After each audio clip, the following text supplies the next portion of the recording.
أشهد أن لا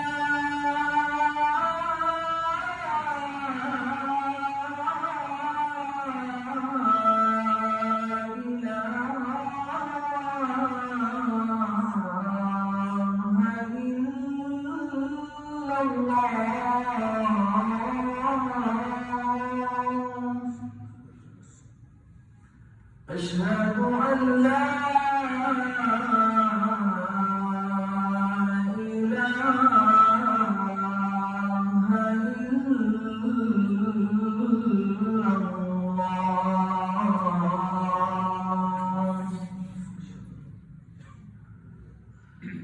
أشهد أن محمدًا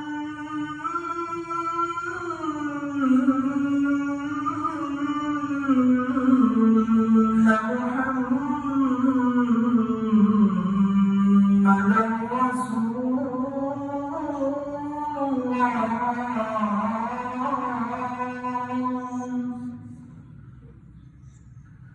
أشهد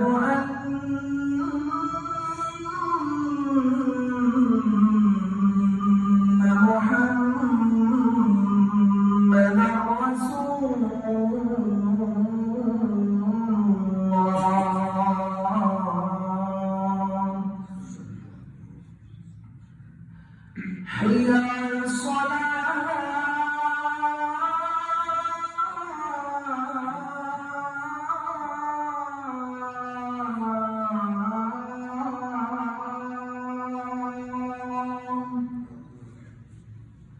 حي على الصلاة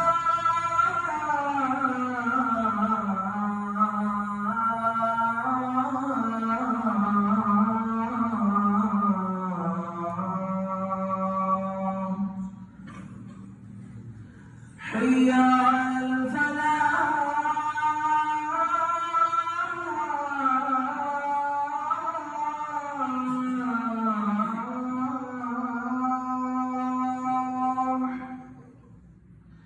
حي على الفلاح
Assalamu alaikum wa rahmatullahi wa barakatuh. Alhamdulillah.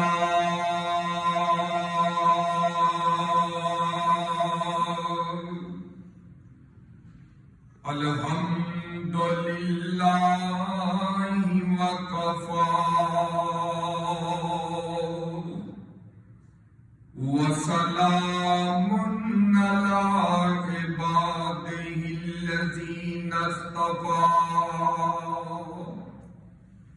الحمد للہ الذی ہدانا لہذا وما كنا لنهتدي لولا أن هدانا الله الحمد لله الذي لم يتخذ ولدا ولم يكن له شريك في الملك ولم يكن له ولي من الذل وكبره تكبيرا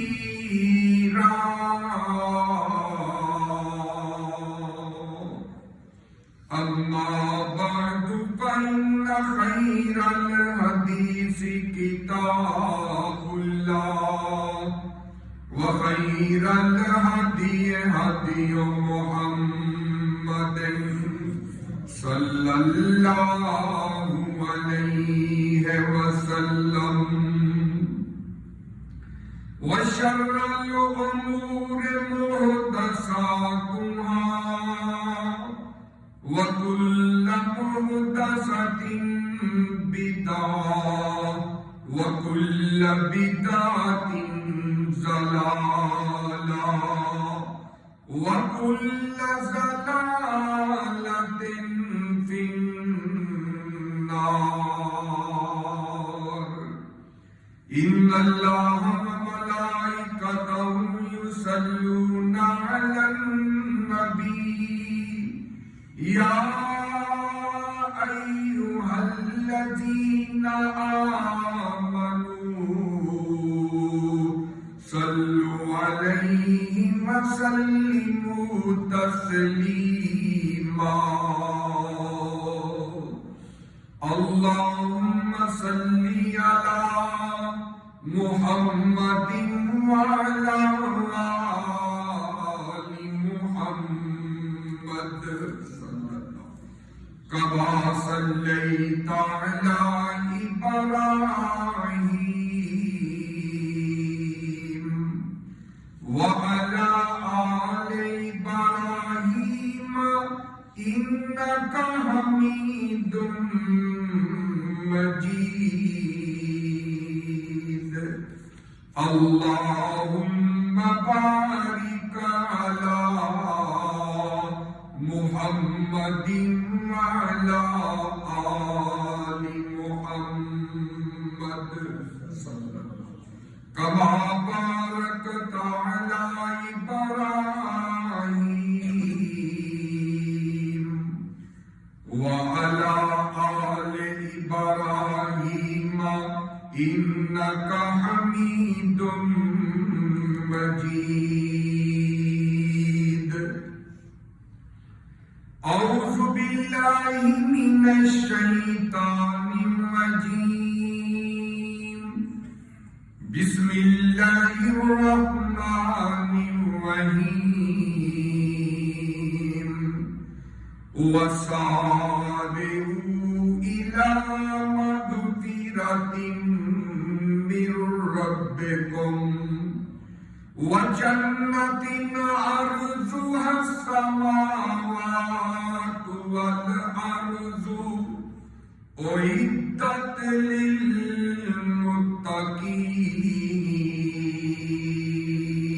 للمتقين قال النبي صلى الله عليه وسلم رجل ذكر الله خاليا ففاضت عيناه آمنت باللہ صدق اللہ العظیم. ہر قسم کی حمد و ثنا اللہ عز و جل کے لیے،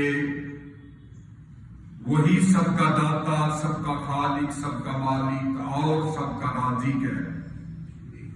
مختصر حمد و ثنا کے بعد درود و سلام لاکھوں کروڑوں ان گنت لا تعداد بے شمار بے حد و حساب اس ذات مبارکہ مقدسہ اور مطہرہ پر کہ جن کا نام نامی اسم گرامی جناب محمد الرسول اللہ صلی اللہ علیہ وآلہ وسلم ہے، جن کی ذات کو تمام جہانوں کے لیے اللہ رب العزت نے رحمت کائنات رحمت للعالمین بنا کر کے مبعوث فرمایا ہے۔ پیارے آقا علیہ السلام کا طریقہ، آپ کا سلیقہ، آپ کی زندگی کا ایک ایک لمحہ قیامت تک کے لیے آنے والے مسلمانوں کے لیے مشعل راہ اور ذریعہ نجات ہے۔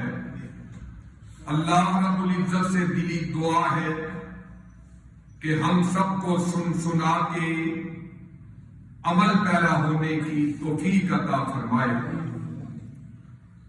حضرات محترم اور نہایت عزت احترام کے لائق اسلامی مائیں بہنیں، آج کے خطبہ جمعہ المبارک کے اندر میں انشاءاللہ العزیز اس حوالے سے چند گزارشات اور معروضات پیش خدمت کرنا چاہتا ہوں کہ ہمیں اللہ تعالیٰ کی عبادت کے اندر ذوق اور شوق پیدا کر کے اپنی عبادات کو چار چاند لگانے چاہیے، اور کیونکہ رمضان مبارک کے مقدس اور بخشش والے مہینے کی آمد ہے، چند دنوں کے بعد وہ برکت والا، وہ رحمت والا، وہ بخشش والا، وہ نیکیوں کے خزائن لے کے جو مہینہ مہمان بن کے ہمارے پاس آ رہا ہے، اس بات کی ضرورت ہے کہ ہم اس ماہ صیام کے لیل و نہار کے اندر رب کی رحمتوں کو لوٹنے کے لیے، نیکیوں کا ذخیرہ کرنے کے لیے تیاری کریں، ابھی سے کمر بستہ ہو جائیں، ذہنی طور پہ، جسمانی طور پہ اپنے آپ کو دن کے روزے رکھنے کے لیے اور نماز تراویح ادا کرنے کے لیے، نوافل ادا کرنے کے لیے، کثرت سے قرآن کی تلاوت کرنے کے لیے اپنے آپ کو تیار کریں۔ اور حضرات گرامی، اسی وقت اللہ کی عبادت کثرت سے انسان کر سکتا ہے جب تک اس کے دل کے اندر عبادت کرنے کا شوق اور ذوق اور جذبہ پیدا ہو۔ اور اللہ کی عبادت کے اندر شوق یہ اس قدر عظیم عبادت ہے کہ بندے کی اخروی زندگی کامیاب اور کامران تو ہوتی ہے، دنیا کے اندر بھی اللہ تعالیٰ اس کو معزز بنا کے لوگوں کے سامنے پیش کر دیتے ہیں۔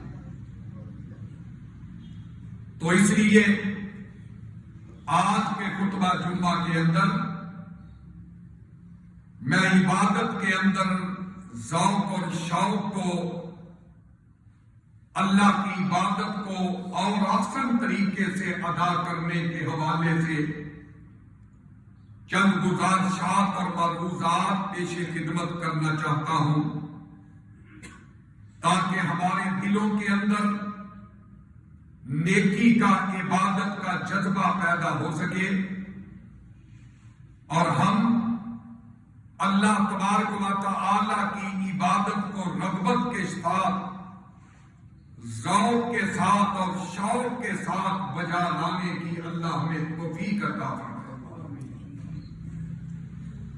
تو حضرات گرامی، اللہ تبارک و تعالی کے پاک کلام قرآن مجید فرقان حمید سورہ آل عمران تیسرا پارہ اور 133 نمبر آیت جو میں نے آپ کے سامنے تلاوت کی ہے، اس کے اندر بھی اللہ تبارک و تعالی نے ہمارے اس موضوع کو بڑے آسان طریقے سے بیان فرمایا ہے۔ اور حضرات گرامی،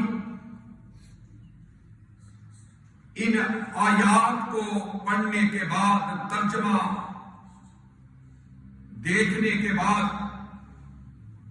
انسان کے اندر عبادت کرنے کا ذوق اور شوق پیدا ہو جاتا ہے کہ وہ آسمانوں کا رب ہمیں اپنی عبادات کے اندر ذوق اور شوق پیدا کرنے کی وجہ سے کتنے زیادہ انعامات سے اللہ ہمیں ہمکنار کر رہے ہیں۔ اور جب بھی ہم میرے بھائیوں یہ بات یاد رکھیں، عبادت کریں، نماز پڑھیں، قرآن کی تلاوت کریں، روزے رکھیں، نوافل ادا کریں، تہجد پڑھیں، تو ہماری عبادت کے اندر میرے بھائیوں شوق پیدا ہونا چاہیے، شوق ہونا چاہیے۔ اور شوق کا مطلب یہ ہے کہ ہم جو بھی اللہ کی عبادت کا طریقہ اپنائیں، اس میں ولولہ، اس میں جذبہ اور اس میں سبقت اور پہل نظر آنی چاہیے۔ روزوں کا معاملہ ہو نفلی، تو ہمارے دل کے اندر یہ شوق پیدا ہو کہ میں سبقت لے جاؤں، جلدی کروں۔ اذان ہو جائے تو ہمارے دل کے اندر یہ جذبہ پیدا ہو کہ میں کاروبار کو چھوڑ دوں، میں دنیاوی دندوں کو چھوڑ دوں اور میں اللہ کے گھر کے اندر جا کے سب سے پہلے پہلی صف کے اندر پہلی صف کا نمازی بنو۔ اس طرح کا شوق اور جذبہ پیدا ہو۔ تو حضرات گرامی، عبادت کے اندر شوق، رغبت کا مل جانا، یہ دنیا و ما فیہا سے بہتر چیز ہے۔ اور یقین جانیے، عبادت کے اندر شوق کا مل جانا، جذبے کا مل جانا، یہ اتنا بڑا نور ہے، اتنی بڑی روشنی ہے کہ اس سے اللہ تعالیٰ زندگی کی تمام تاریکیاں ختم کر دیتے ہیں۔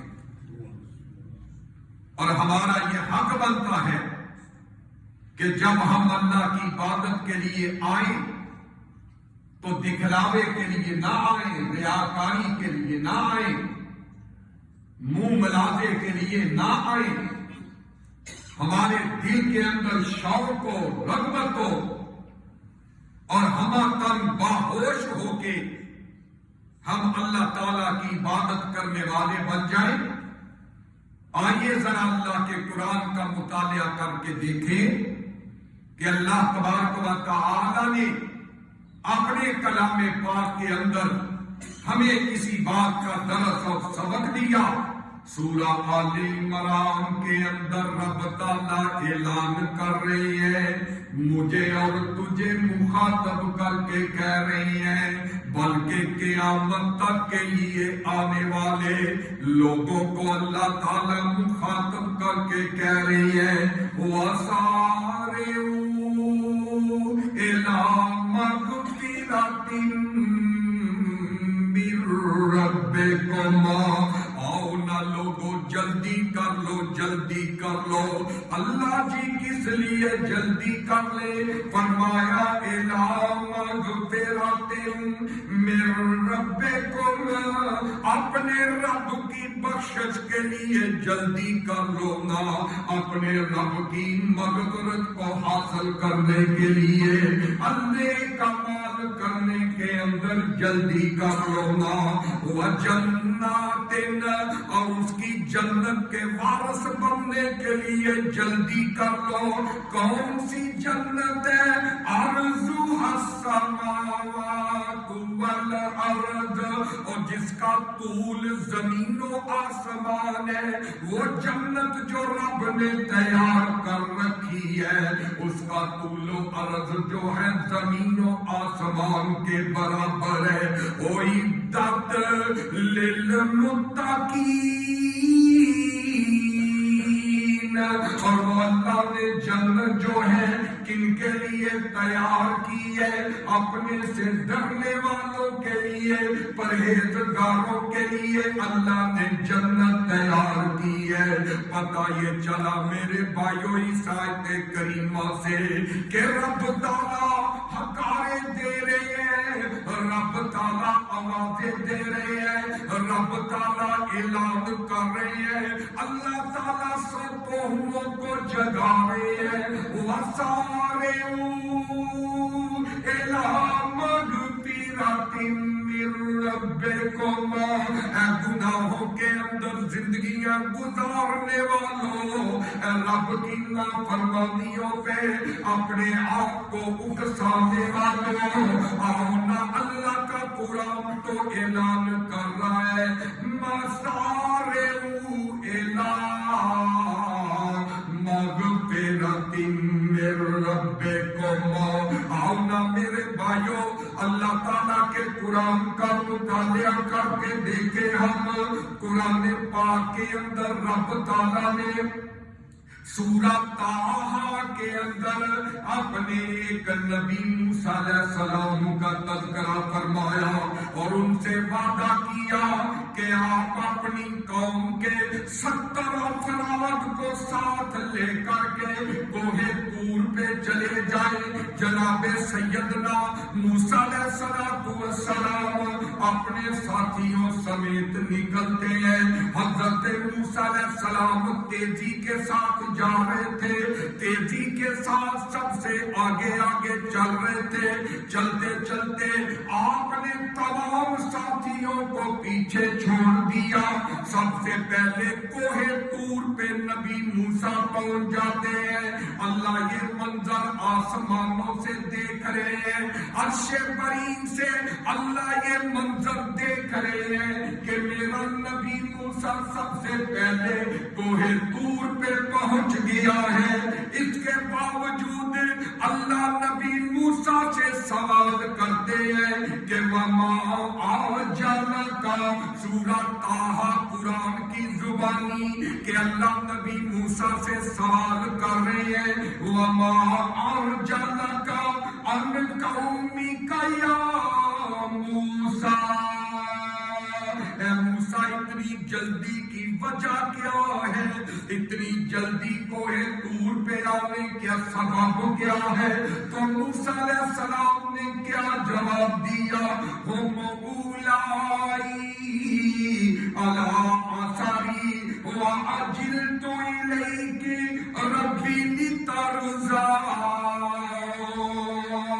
اللہ میں اپنے ساتھیوں کو پیچھے اس لیے چھوڑ آیا ہوں اور میں نے یہ جلدی اس لیے کی ہے تاکہ آپ مجھ سے جلدی کی وجہ سے راضی ہو جائے۔ اللہ میں نے یہ جلد بازی اس لیے کی ہے آپ کا دیدار کرنے کے لیے، آپ سے ہم کلام ہونے کے لیے اللہ، تاکہ اس جلدی کی وجہ سے، اس ذوق اور شوق کی وجہ سے اللہ آپ مجھ سے راضی ہو جائے۔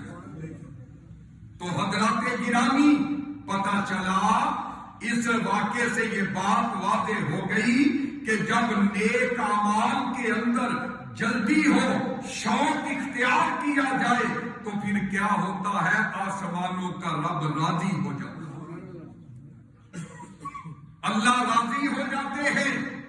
لیکن افسوس کے ساتھ کہنا پڑتا ہے میرے بھائیوں، آج اگر ہم اپنے معاشرے معاشرے کا منظرنامہ دیکھیں اور اپنے معاشرے کا جائزہ لیں، اپنے محلوں کا جائزہ لیں، اپنے گھروں کا بھی جائزہ لے لیں۔ آج عیش و عشرت کے اندر تو ہم جلدی کرتے نظر آتے ہیں، آج ڈراموں کے اندر ہم جلدی کرتے نظر آتے ہیں، آج فلمیں دیکھنے کے اندر ہم جلدی کرتے نظر آتے ہیں، آج رب رسول کی نافرمانی کے کاموں کے اندر ہماری جلد بازیاں بڑی واضح ہوتی ہیں۔ ارے نماز کے لیے ہم نے کبھی جلدی نہیں کی، قرآن کی تلاوت کے لیے ہم نے کبھی جلدی نہیں کی، نماز تہجد پڑھنے کے لیے ہمارے دل کے اندر کبھی شوق ذوق پیدا نہیں ہوا، تو پھر میرے بھائیوں رب کیسے راضی ہوگا؟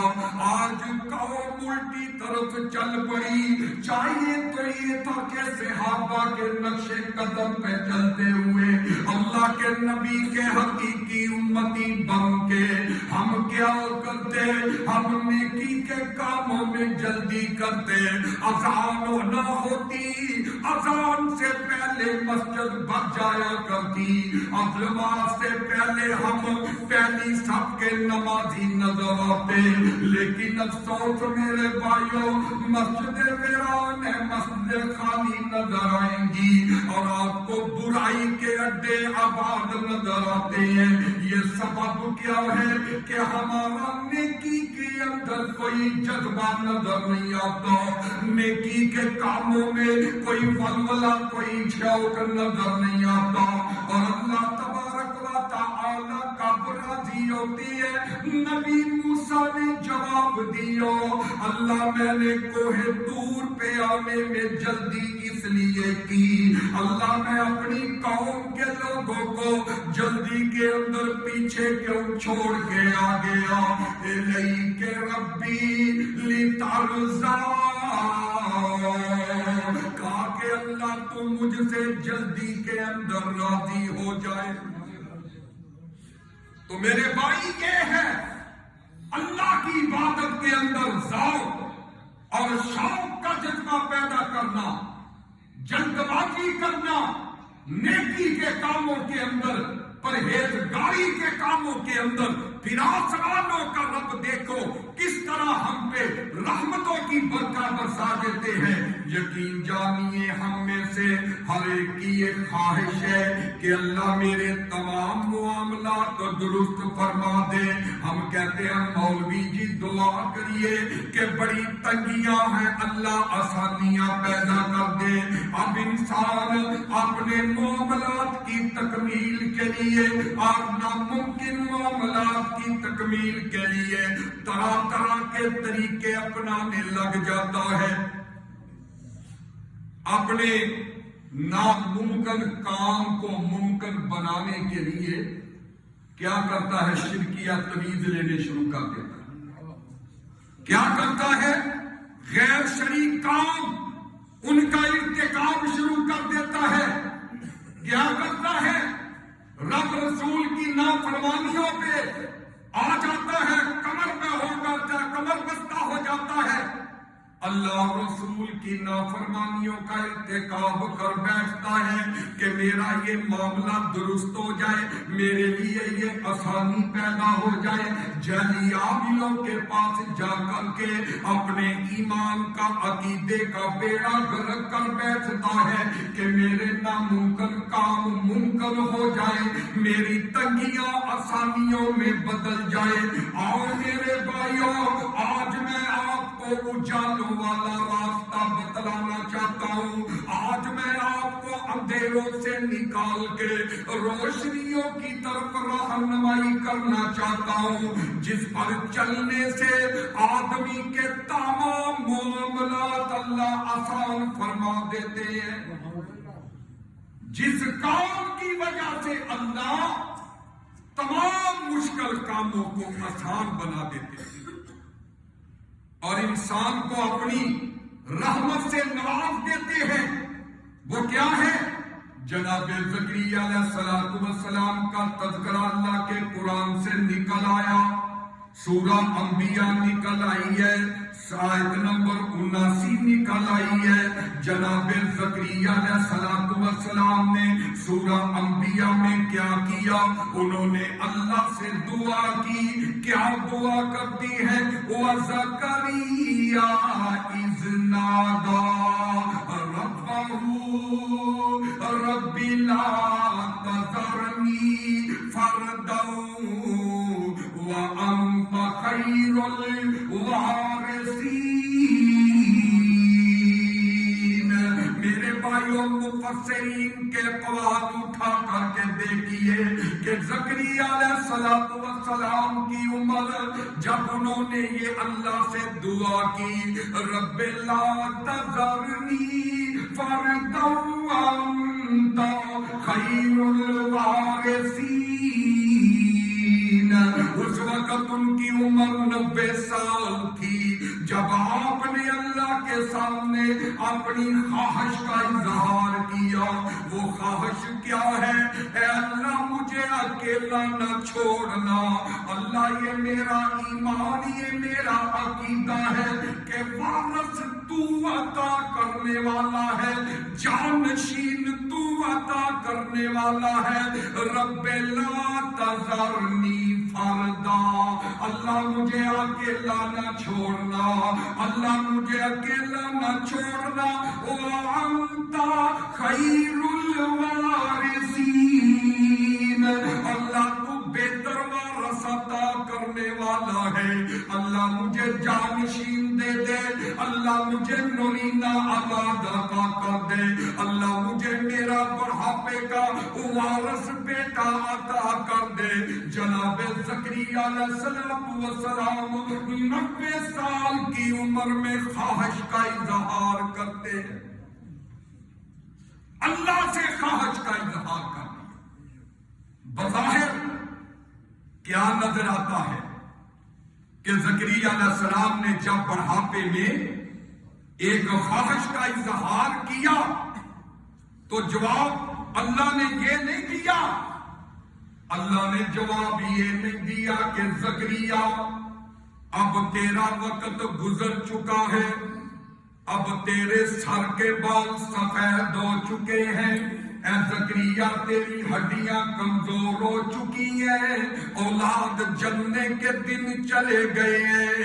اللہ نے زکریا علیہ السلام کو یہ جواب نہیں دیا، بلکہ اللہ کا قرآن اٹھا کر کے دیکھیے سورہ انبیاء آیت نمبر 90 کے اندر اللہ فرماتے ہیں وَوَهَبْنَا لَهُ يَحْيَىٰ وَأَصْلَحْنَا لَهُ زَوْجَهُ، کہ ہم نے ان کو بیوی، ہم نے ان کی بیوی کو بیٹے کے قابل کر دیا۔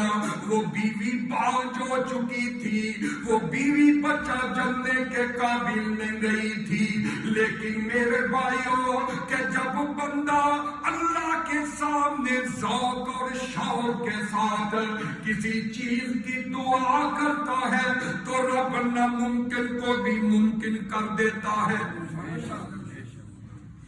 زکریا علیہ السلام بوڑھے، عورت بوڑھی ہو چکی ہے، یہ میوہ، یہ موسمی میوہ لینے کے موسم ختم ہو چکا ہے، لیکن میرے بھائی جذبہ تھا، شوق تھا، ولولہ تھا، ایک ذوق تھا، رغبت تھی، اس لیے اللہ سے دعا کی اور اللہ تبارک و تعالی نے زکریا علیہ السلام جو ہے ان کو یحییٰ بیٹے کی خوشخبریاں دے دی،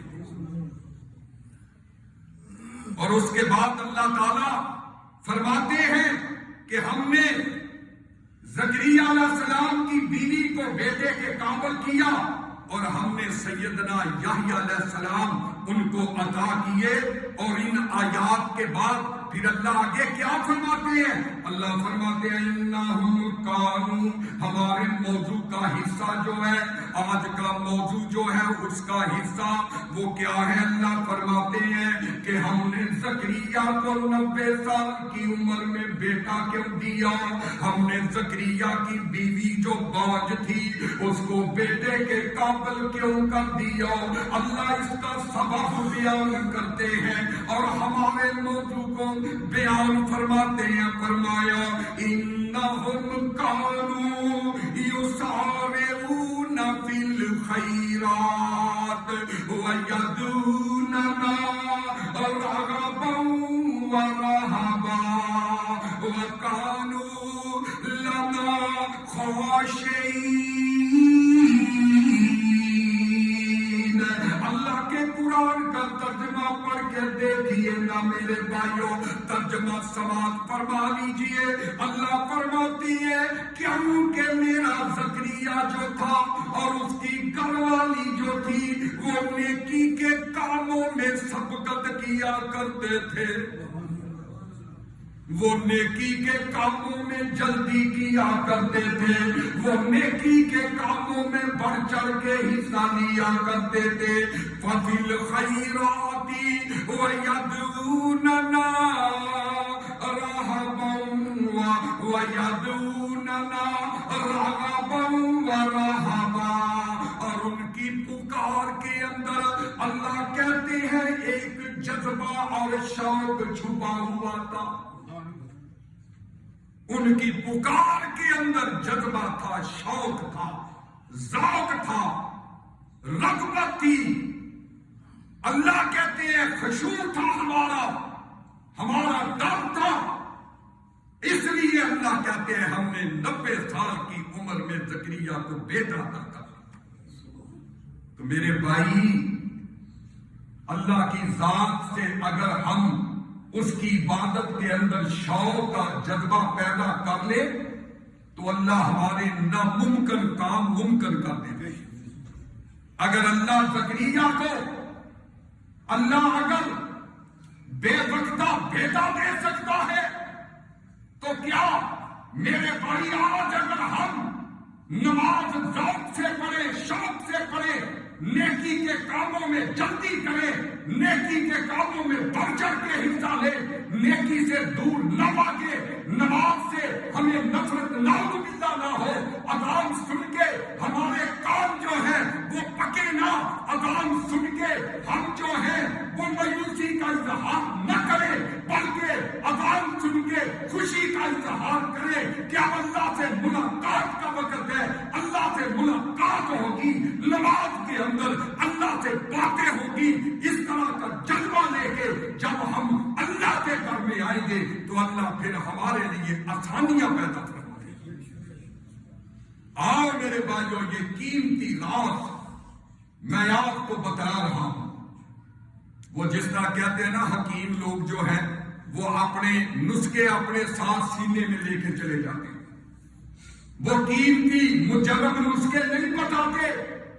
میں آپ کو قیمتی راز بتا رہا ہوں, قیمتی آپ کو نسخہ کیمیا دے رہا ہوں کہ آئیے, اگر کوئی پریشانی ہے, کوئی دکھ ہے, کوئی تکلیف ہے, اگر راستے بڑے تنگ ہے, مشکل ہے, اگر دنیا کے اندر پریشانیوں سے سامنا ہے تو آؤ میرے بھائیوں اپنی نماز کے اندر رغبت پیدا کر لو, اپنی عبادات کے اندر شوق پیدا کر لو, ذوق پیدا کر لو.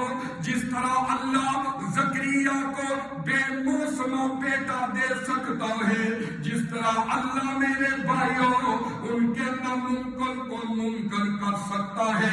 تم بھی یہ کام کر کے دیکھو, رب تعالیٰ تمہارے ناممکن کو ممکن بنا دیں گے, تنگیوں کو آسانیوں کے اندر ادا بدل دیں گے. تو پھر اللہ کا قرآن کیوں نہ کہے وَسَارِعُوا إِلَىٰ مَغْفِرَةٍ مِّن رَّبِّكُمْ, آ جاؤ نیکیوں کے لیے جلدی کر لو, آ جاؤ مغفرت کے لیے دوڑ کر کے آؤ. سارے ان کا معنی دوڑ کے آؤ, سارے ان کا معنی جلدی کرو, سارے ان کا معنی لیٹ نہ کرو, جلدی کرو نیکی کے کاموں میں. تو میرے بھائی آئیے, ابھی بھی سمجھ نہیں آئی ایک اور مقام, سورہ الانشراح 30واں پارہ, کہ اللہ کے پیارے پیغمبر علیہ السلام کو جب مکے کے لوگ ستاتے تھے, تکلیفیں دیتے تھے, آپ کو جادوگر، آپ کو ساحر، آپ کو مجنون، آپ کو نعوذ باللہ مزمم، آپ کے قتل کے منصوبے بناتے تھے، آپ کے جسم اطہر پہ سجدے کی حالت میں گندی اجری لا کے رکھتے تھے، آپ کے بلال کو تپتی ریت پہ لٹایا کرتے تھے، آپ کے عمار یاسر کے گھرانوں کو جو ہے وہ 2 لخت کر دیتے تھے، آپ کو پریشانی دینے کے لیے، آپ کو ذلت دینے کے لیے، آپ کے یار ابو بکر صدیق کو تکلیفیں دیتے، جناب دوسرے صحابہ کو اور ظلم و ستم کا نشانہ بناتے، جب اللہ کے پیارے پیغمبر علیہ السلام کو کفار مکہ اذیتیں دیا کرتے تھے، تو اللہ تعالیٰ نے آپ کو کیا حکم ارشاد فرمایا کہ اس پارہ سورہ الانشراح پڑھ کر کے دیکھیے نا، اللہ فرماتے ہیں میرے لاڈلے نبی جی، واللہ یعصمک من الناس، آپ نے پریشان نہیں ہونا، اگر یہ آپ کو جو ہے وہ جادوگر کہیں گے تو جواب میں دوں گا، اگر یہ آپ کو مذمم کہیں گے دفاع میں کروں گا، اگر یہ آپ کو نعوذ باللہ طرح طرح کی اذیتیں دیں گے، واللہ یعصمک من الناس، میں آسمانوں کا رب ان کے شر سے آپ کو محفوظ رکھوں گا، پریشان نہیں ہونا۔ آپ کے بیٹوں کی جدائی میں ایک ایک کر کے بیٹے دنیا سے چلے گئے، داغے مفارقت دے گئے، اللہ کے نبی کا مزدہ ہے، آنکھوں میں آنسو ہے، کفار مکہ نے کہنا شروع کر دیا محمد البطرنا، اللہ کے نبی نعوذ باللہ دم کٹے بن گئے، اب ان کا بیٹا کوئی زندہ نہیں رہا، ابراہیم بھی آخری بیٹا داغے مفارقت دے گیا، اب ان کا کوئی نام لینے والا باقی نہیں رہے گا۔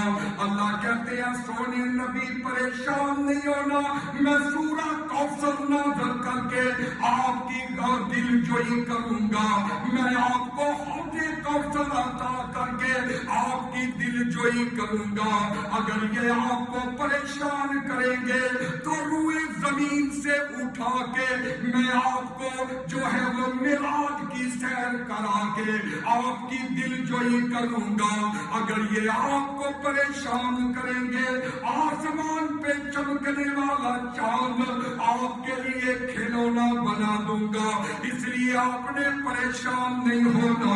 تو حضرات گرامی جب مشرکین مکہ اللہ کے نبی کو اذیتیں دیتے تھے تو اللہ تعالیٰ نے کیا حکم ارشاد فرمایا، فَإِذَا فَرَغْتَ فَانصَبْ وَإِلَىٰ رَبِّكَ فَارْغَب، اے میرے حبیب جب آپ کو فرصت ملے تو اللہ کی عبادت پہ کمر بستہ ہو جانا، اپنے رب کی طرف رغبت کرنا، اپنے رب کی طرف نیکی کے اندر شوق اور ذوق پیدا کر لینا، اللہ آپ کی ساری پریشانیاں دور کر کے اللہ آسانیاں فرما دیں گے۔ سبحان اللہ۔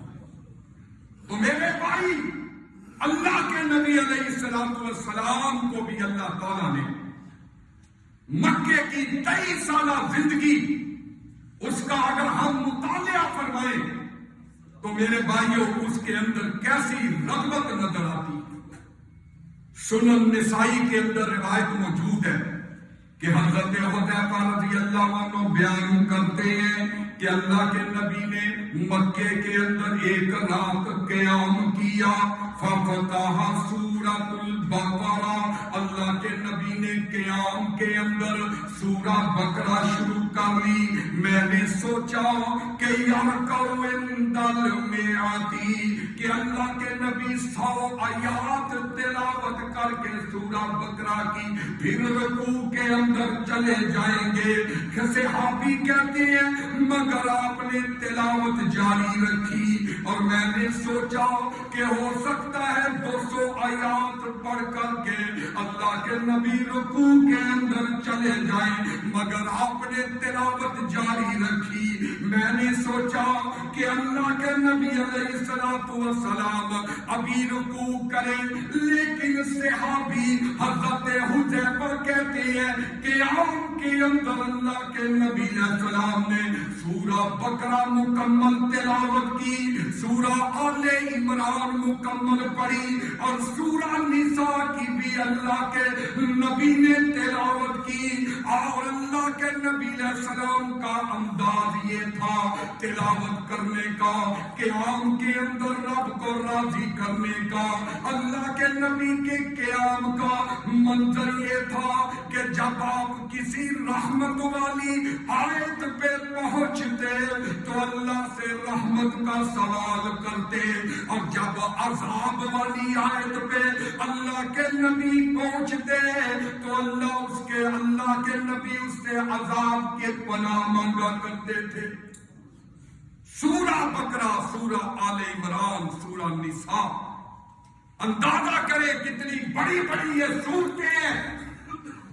سب سے بڑی سورہ بقرہ، وہ تلاوت کی ایک رکعت کے اندر اللہ کے نبی نے اتنی آپ کو اللہ کے ساتھ رغبت، شوق اور ذوق ہوتا تھا۔ لیکن آج ہماری نمازیں اس کے مقابلے میں کیا ہے؟ آج ہم تھوڑی سی لمبی نماز کر دیں، پیچھے نمازی ہائے ہائے کرنا شروع ہو جاتے ہیں، بس جی ہم گر گئے، یہ ہو گیا، وہ ہو گیا۔ یہ ہماری رغبت ہے، یہ ہمارا شوق اور ذوق ہے کہ اللہ کے نبی صلی اللہ علیہ وسلم نے کتنی صورتیں ایک رکعت کے اندر پڑھ لی، اس کے بعد قیام کیا، پھر قیام کے بعد رکوع کیا۔ نفلی عبادات کے اندر اللہ کے نبی اتنی رغبت کیا کرتے تھے۔ تو حضرات، عبادت کے اندر اگر شوق کو اللہ تعالیٰ زندگی میں ایسا نور عطا فرماتے ہیں، ایسی مٹھاس عطا فرما دیتے ہیں کہ میرے بھائیوں لفظوں میں بیان نہیں ہو سکتا۔ ایک حدیث، اللہ کے پیارے پیغمبر علیہ السلام ایک رات آپ نے مکمل قیام فرمایا۔ ایک صحابی نے آپ سے سوال کیا کہ اللہ کے نبی جی، آپ رات کو اتنا لمبا قیام کیوں کرتے ہیں، اس کی وجہ کیا ہے؟ تو اللہ کے نبی علیہ الصلوۃ والسلام نے فرمایا، انہا صلاۃ رغبۃ و رہبۃ، کہ یہ ذوق اور شوق کی نماز میں پڑھتا ہوں۔ پوری رات لمبا قیام اللہ کے نبی نے کیا، اور صحابی کہتے ہیں اللہ کے نبی اتنا لمبا قیام کیوں آپ کرتے ہیں؟ آپ تو بخشے ہوئے ہیں، معصوم الخطا ہے، جنت آپ کی مشتاق ہے، اللہ آپ کی ملاقات کے مشتاق ہے، پھر آپ اتنا لمبا قیام؟ کہا کیوں نہ کروں، انہا صلاۃ رغبۃ و رہبۃ، کہ یہ ذوق اور شوق والی نماز ہے۔ لیکن آج ہماری نمازیں عادتاً بس مسلمان ہیں، اثر ہوئی، رکعت پڑھ لی، بس فارغ ہو گئے، کوئی رغبت نہیں، کئی شوق نہیں، کئی ذوق نہیں نظر آتا۔ کئی تو ایسے نمازی ہیں، ادھر سلام پھرا امام صاحب نے، ادھر سلام پھرا، اور اٹھ کے فوراً چلے جاتے ہیں، پتہ نہیں کیا ہوتا ہے۔ وہ وظیفہ جو اللہ کے نبی نے بتایا، آیت الکرسی، اور 33 دفعہ جو وظیفہ اللہ کے نبی نے بتایا، وہ بھی نصیب نہیں ہوتا۔ ہماری نمازیں ایسی ہیں، ہماری رغبت، ہمارا شوق کیسا ہے، پھر مصیبتیں نہ آئے، تکلیف نہ آئے، دکھ نہ آئے تو کیا؟ آئیے میرے بھائیوں، اپنی توجہ جو ہے اللہ کی طرف کیجئے۔ ہماری توجہ دنیا داری کی طرف، ہماری توجہ دنیا کے کاموں کی طرف ہے۔ آج ہماری توجہ عیاشیوں کی طرف نظر آتی ہے۔ جاؤ لاہور کا منظر جا کے دیکھ لو، رب کعبہ کی قسم ہے، مجھے ایک بتانے والا بتاتا ہے، ایک چھت جو ہے وہاں پہ بسنت کے لیے بک کی گئی ہے 3 راتوں کے لیے 9 لاکھ کی، کروڑ روپیہ، کروڑ لاکھوں روپے ایک ایک چھت کو بک کرنے کے، اور اللہ کی قسم ہے یہ تجزیے ہیں، یہ منظر ہے، لوگوں کا اتنا رش ہے کہ جناب ڈوریں کم پڑ گئی ہیں، پتنگیں کم پڑ گئی ہیں، خریدار زیادہ۔ ہماری رغبت یہ ہے، اور کچھ جناب وہ مریم نواز کا شکریہ ادا کر رہے ہیں کہ تمہارا شکریہ ہمیں تفریح کا موقع دیا، اور تفریح عاشی کو کہتے ہو، اور تفریح رب رسول کی نافرمانی کو کہتے ہو، اور تفریح جو ہے اس کو کہتے ہو ان کا جو ہے وہ تہوار منا رہے ہو۔ اور جنہوں نے رسول اللہ کی شان میں گستاخی کی تھی، حقیقت رائے ایک ہندو نوجوان سیالکوٹ کے اندر پڑھتا ہے، کالج کے اندر، جب مسلمان اور جناب ہندو اکٹھے ہوتے تھے اس وقت اس نے رسول اللہ کی شان میں گستاخی کی اور فاطمہ الزہرا کی شان میں گستاخی کی۔ عدالت میں مقدمہ چلا، مسلمان عدالت میں گئے، مقدمہ چلا، پھانسی کا حکم دیا، درخت کے ساتھ باندھ کے اس کی گردن کو تن سے جدا کر دیا گیا، اور یہ ہندو کہتے ہیں وہ ہمارا شہید ہے، وہ ہمارا شہید ہے۔ اس کی یاد میں یہ پیلے لباس پہنتے ہیں، یہ جشن کرتے ہیں، یہ پسند مناتے ہیں، اور آج مسلمان اس اللہ کے نبی کے گستاخ اور فاطمہ الزہرا کے گستاخ کا جو ہے وہ تہوار مسلمان منا رہے ہیں، اور 9 10 20 لاکھ کی چھتیں جو ہے ان کو بک کر رہے ہیں۔ تو میرے بھائیوں، اس سے بڑا ظلم کیا ہو سکتا ہے؟ اگر مسلمانوں کو کہا جائے نا کہ بھائی اذان ہو جائے، نماز کے لیے نکلو، اذان کی آواز آئے، اللہ اکبر اللہ اکبر، حی علی الصلاۃ حی علی الفلاح، تو میرے بھائیوں چند نمازی نکلیں گے، اور وہاں پہ کیا ہے؟ تفریح کرنے کے لیے، جشن منانے کے لیے، اور جناب ہندو تہوار منانے کے لیے وہاں ساری سب نظر آتے ہیں، ڈورے کم پڑ گئی، گڈیاں پتنگیں کم پڑ گئی ہے۔ یہ تو ہماری ضلالت، یہ تو ہماری ذہنیت ہے۔ تو میرے بھائیوں، پھر ہم ذلیل نہیں ہوں گے تو اور کیا ہوگا؟ اور پھر ہم نام دیتے ہیں اس کو کہ تفریح ہے جی، یہ جشن بہارا ہے جی، جو مرضی نام دے لو اس کو، لیکن ہے یہ بسنت کا تہوار، اور وہ تہوار جس نے اللہ کے نبی کی اور اس کی آپ کی بیٹی کی شان میں نزیبہ لفظ کہے تھے، اس کی یاد کے اندر یہ بسنت کا تہوار بنایا۔ اللہ کا قرآن کہتا ہے اللہ بذکر اللہ تطمئن القلوب، اور مومن جو ہے یہ تفریح کرتا ہے رب رسول کی نافرمانی کر کے نہیں، اللہ اس کے رسول کی بغاوت کر کے نہیں۔ مومن کی تفریح ہوتی ہے، مومن کے دل کو خوشی ہوتی ہے تو اللہ کے ذکر سے ہوتی ہے۔ پتا چلا جن کو بسنت سے تفریح کر کے خوشی ملتی ہے ان کے دلوں کے اندر کوئی ایمان نہیں۔ ایمان اس کے دل کے اندر ہے کہ جس کو خوشی ہوتی ہے دل کو نیکی کر کے۔ اللہ کے نبی علیہ السلام تشریف فرما ہے اور صحابہ تشریف فرما ہے، دیکھو عبادت کا شوق کس قدر تھا ان کو۔ اللہ کے نبی نے اپنے صحابہ سے سوال کیا کہ تم میں سے آج روزہ کس نے رکھا ہے؟ سیدنا ابو بکر صدیق رضی اللہ عنہ کھڑے ہو گئے، کہنے لگے سمت الیوم، اے اللہ کے نبی جی آج میں نے روزہ رکھا ہے۔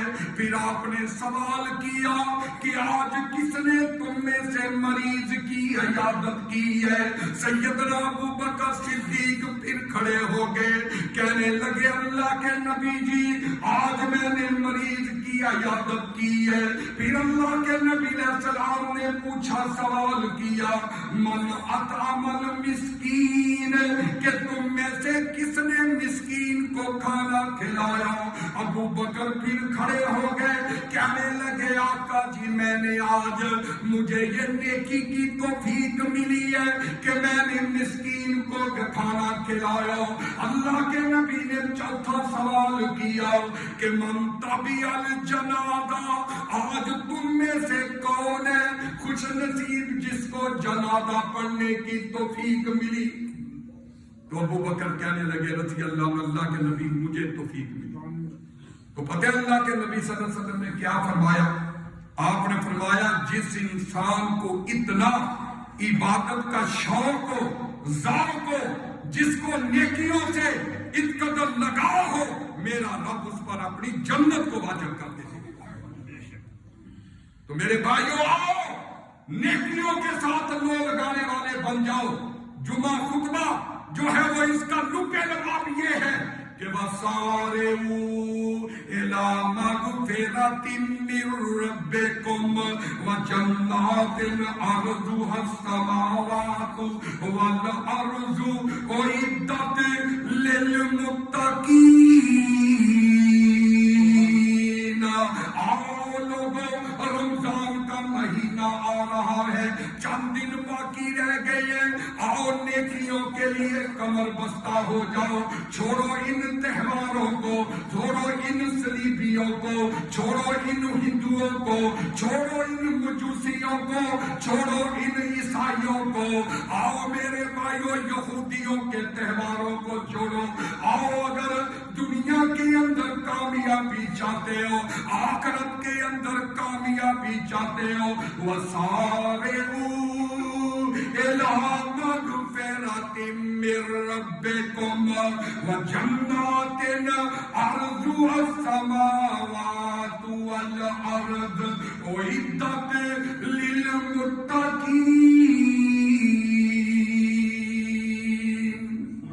اللہ رب العزت سے دعا ہے کہ اللہ تعالیٰ مجھے اور آپ کو رمضان المبارک کی تیاری کرنے کی، نیک اعمال زیادہ سے زیادہ کرنے کی اللہ توفیق عطا فرمائے۔ انشاءاللہ اگلے جمعے جو ہے وہ رمضان المبارک کی تیاری کے حوالے سے، رمضان المبارک کے حوالے سے گزارشات کی جائیں گی تاکہ ہمارے اندر نیکی کا جذبہ پیدا ہو، ہم سارے مصروفیات ترک کر کے، ہم سارے دندوں کو ختم کر کے میرے بھائیوں اللہ سے لو لگانے کے لیے، اپنے گناہوں کو معاف کروانے کے لیے، اپنے گناہوں کو نیکیوں میں بدلانے کے لیے ہم کمر بستہ ہو جائیں۔ اور یہ کب ہوگا کہ جب ہم میرے بھائیوں ہمارے دلوں کے اندر نیکی کا جذبہ پیدا ہوگا، وہ صحابہ کی طرح، وہ ساری رات کے قیام، وہ تابعین کی طرح، وہ اسلاف کی طرح۔ اللہ کی قسم ہے اگر میں بیان کروں اپنے اسلاف، اپنے تابعین جو ہیں رحمہ اللہ، ان کی باتیں، تو جمعے کا وقت جو ہے وہ اور ایک جمعہ چاہیے، لیکن حضرات گرامی وہ کہتے ہیں نا 100 رسہ اور سرے کے گند، وہ یہی ہے کہ آؤ میرے بھائیوں اس دنیا کی زندگی کے اندر رہتے ہوئے عبادت وہی کام آئے گی، ہمارے لیے آسانیاں تب ہوں گی، ہمارے لیے ناممکن کام تب ممکن ہوں گے، ہمارے لیے کامیابی کے دروازے تب کھلیں گے کہ جب ہم اپنی عبادات کے اندر شوق پیدا کریں گے، ذوق پیدا کریں گے، رغبت پیدا کریں گے، راحت پیدا کریں گے، خشیت پیدا کریں گے۔ اور میرے بھائیوں آئیے پھر انشاءاللہ العزیز جو ہے اللہ کی ذات جو ہے ہمارے لیے آسانیاں فرمائیں گے، ہمارے لیے میرے بھائیوں اللہ کی ذات کی رحمتوں کی برکھا برسے گی۔ وآخر دعوانا ان الحمدللہ رب العالمین۔